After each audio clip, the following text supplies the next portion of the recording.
Hello everyone, आप सभी को नमस्कार। This is DG and welcome to DG academy. I hope आप लोग अच्छे और स्वस्थ होंगे और अपनी तैयारी ज़बरदस्त तरीके से कर रहे होंगे। सो ये वीडियो एसएससी एमटीएस की प्रिपरेशन करने वाले स्टूडेंट्स के लिए बिगेस्ट मोटिवेशन साबित होने वाली है, क्योंकि इस वीडियो में हम डिस्कस करने वाले हैं एमटीएस की लेटेस्ट सैलरी के बारे में।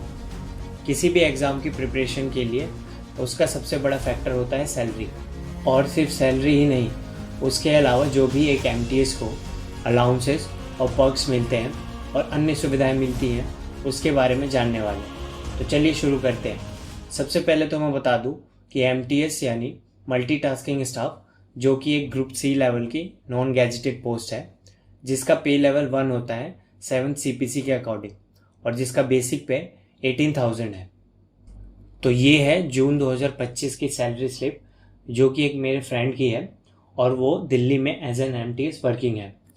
यहाँ पे आप देख रहे होंगे कि उसका बेसिक पे 18,500 है, क्योंकि उसको 1 साल से ज़्यादा हो गया काम करते हुए, और उसका एक बार इंक्रीमेंट लग चुका है, जो कि आपका हर साल लगता है। उसके बाद ये है डीए। डीए का मतलब होता है डीएनएस अलाउंस। ये आपका महंगाई भत्ता होता है। बेसिक पे आपकी बार बार नहीं बढ़ती, तो जैसे भी महंगाई बढ़ती रहती है उसी हिसाब से आपको गवर्नमेंट भत्ता देती है। तो अभी करंट में 55% डीए चल रहा है, तो उसके हिसाब से 18,500 पे 10,175 रुपये उसको डीए मिला है। फिर बात करते हैं एचआरए की, यानी हाउस रेंट अलाउंस।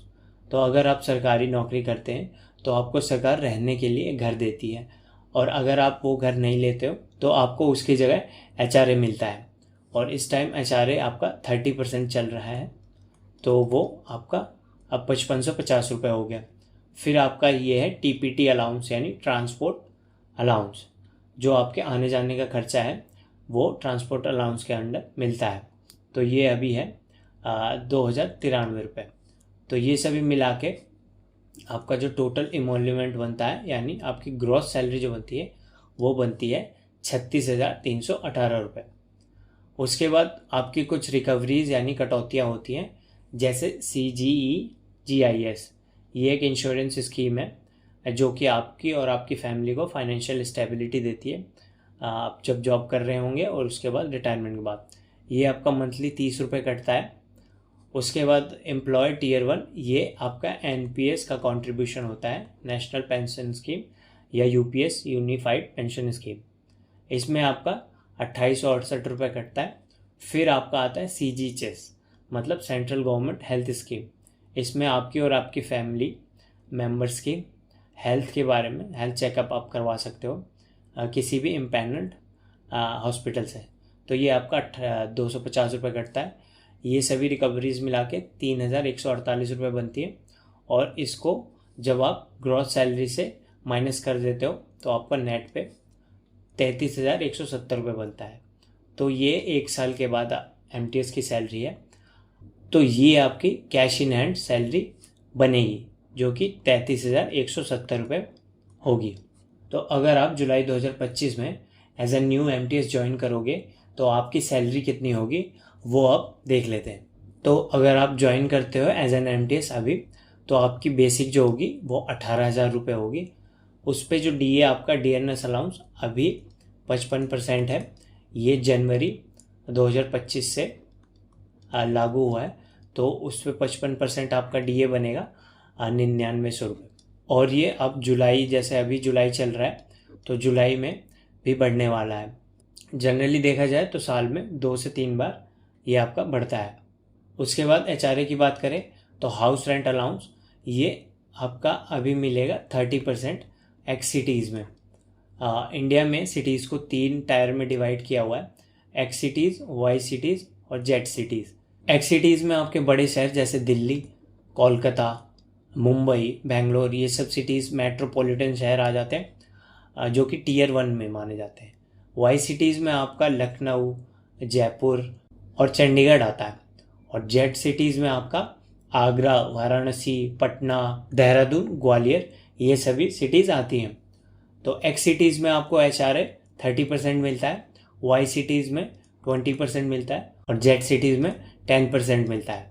तो अगर आपकी ज्वाइनिंग एक्स सिटीज़ में है तो आपको एचआरए आपकी बेसिक का 30% यानी 18,000 का 30% 5400 रुपये मिलेगा। उसके बाद देख लेते हैं टीपीटी अलाउंस यानी ट्रांसपोर्ट अलाउंस, यानी आपका आने जाने का खर्चा। तो ये अभी एमटीएस के लेवल पे 1350 रुपये प्लस जो आपका 1350 पे जो डीए आपका 55% लगेगा, उसको जोड़ के आपका ये बनता है 2093 रुपये। तो ये आपको टीपीटी के रूप में मिलता है। तो इन सभी को जोड़ के आपकी ग्रॉस जो सैलरी होती है वो बनेगी 35,393 रुपये। फिर अब देख लेते हैं ये रिकवरीज हैं, रिकवरीज यानी कटौती। तो ये सब चीज़ें आपकी गवर्नमेंट कट करती है आपकी सैलरी से। ये है CGEGIS, मतलब central government employ group insurance scheme. इसमें आपका 30 रुपये पर मंथ कटता है और ये आपको और आपके परिवार को वित्तीय सुरक्षा यानी फाइनेंशियल सिक्योरिटी प्रोवाइड करवाती है। फिर आपका है ये एम्प्लॉय टीयर 1, ये आपका एनपीएस का कंट्रीब्यूशन होता है। एनपीएस मतलब नेशनल पेंशन स्कीम, या यूपीएस आप चूज़ करते हो तो उसके लिए कंट्रीब्यूशन सरकार आपका इससे लेती है। ये आपके बेसिक प्लस डीए, यानी बेसिक आपकी 18,000 और डीए जो है आपका 9900 रुपये का 10% होता है। तो आपके 2790 रुपये ये आपके एनपीएस में जाएंगे और इसमें गवर्नमेंट अपनी तरफ से 14% कंट्रीब्यूट करती है। तो ये आपकी एक सेविंग्स ही है जो आपको रिटायरमेंट के बाद या आपको कभी ज़रूरत पड़े तो आप उसे निकाल सकते हो। उसके बाद CGHS यानी सेंट्रल गवर्नमेंट हेल्थ स्कीम, ये आपका और आपकी फैमिली के लिए एक हेल्थ स्कीम है जिसके तहत आप किसी भी इम्पैनल्ड डिस्पेंसरी या हॉस्पिटल में अपना चेकअप या अपनी फैमिली का चेकअप करवा सकते हो। इसके पर मंथ आपके 250 रुपये कटते हैं। तो ये सब रिकवरीज आपकी 3070 रुपये होगी टोटल मिला के। तो इस ग्रॉस सैलरी में से इस टोटल को माइनस करने के बाद ये आपकी नेट सैलरी बनती है 32,323 रुपये, जिसे आप कैश इन हैंड सैलरी भी बोलते हो। तो ये होगी आपकी सैलरी। और मैं एक बार और बता दूं कि इस सैलरी को आप रेफरेंस के तौर पर लें, इसमें थोड़ा बहुत डिफरेंस हो सकता है। तो अब बात करते हैं अन्य सुविधाओं की, जो कि आपकी अनदर पर्क्स और अलाउंसेज होते हैं जो सैलरी के अलावा एक एमटीएस को मिलते हैं। तो सबसे पहले तो आपको ड्रेस एंड वॉशिंग अलाउंस मिलता है जो कि इस टाइम 6,250 रुपये चल रहा है, यानी 6250 रुपये। और यह एनुअली होता है, मतलब साल भर में एक बार मिलता है और यह जुलाई मंथ में सैलरी में आपके ऐड होता है। और ये आपके ड्रेस और वॉशिंग के लिए होता है, पर ज़रूरी नहीं कि आप डिपार्टमेंट में कोई ड्रेस पहन के ही जाओ, ड्रेस पहनना कोई कंपलसरी नहीं होता। तो इसके अलावा आपको दिवाली बोनस दिया जाता है। दिवाली बोनस ये 7,000 के अप्रॉक्स मिलता है, लेकिन इसमें कंडीशन ये है कि जैसे ये पिछले फाइनेंशियल ईयर का मिलता है, जैसे अभी 2025-26 का फाइनेंशियल ईयर चल रहा है तो आपको दिवाली बोनस 2024-25 का मिलेगा और उसमें भी आपको 6 महीने कंटिन्यू सर्विस करनी होती है, तब जाके आपको ये बोनस मिलता है। और फिर अगर आप काम करते करते बोरियत महसूस करने लगते हैं तो सरकार आपके एंजॉयमेंट का भी पूरा ख्याल रखती है और आपको LTC देती है, यानी लीव ट्रैवल कंसेशन। कहीं कहीं पे इसे लीव ट्रैवल अलाउंस भी कहते हैं। और सरकार आपके घूमने का खर्चा उठाती है। यहाँ पे एंजॉयमेंट का मतलब घूमने से है, कहीं आप दूसरे टाइप की एंजॉयमेंट समझो। इस अलाउंस में सरकार आपको और आपकी फैमिली के सभी डिपेंडेंट्स में जैसे मदर, फादर, आपके सिबलिंग यानी छोटे भाई बहन को अपने होम टाउन या any other part in India घूम सकते हो, जिसमें आपको आने जाने का पूरा खर्च सरकार उठाती है। जैसे ट्रेन में 3rd AC का टिकट और एरोप्लेन में इकॉनमी क्लास का टिकट आपको सरकार प्रोवाइड करवाती है। उसके साथ साथ आपको ऑनरेरियम भी मिलता है जो कि ईयरली बेसिस पे मिलता है और ये 2500 के अराउंड मिलता है। और अगर आप अपने डिपार्टमेंट के काम से कहीं बाहर जाते हैं, किसी भी ओरिजिनल और इम्पोर्टेंट डॉक्यूमेंट्स को किसी अदर डिपार्टमेंट में ले जाते हैं और ये उस सिटीज़ के अंदर हो या आउट ऑफ स्टेशन हो, तो सरकार उसके लिए आपको ट्रैवल अलाउंस और कन्वीनियंस अलाउंस भी देती है।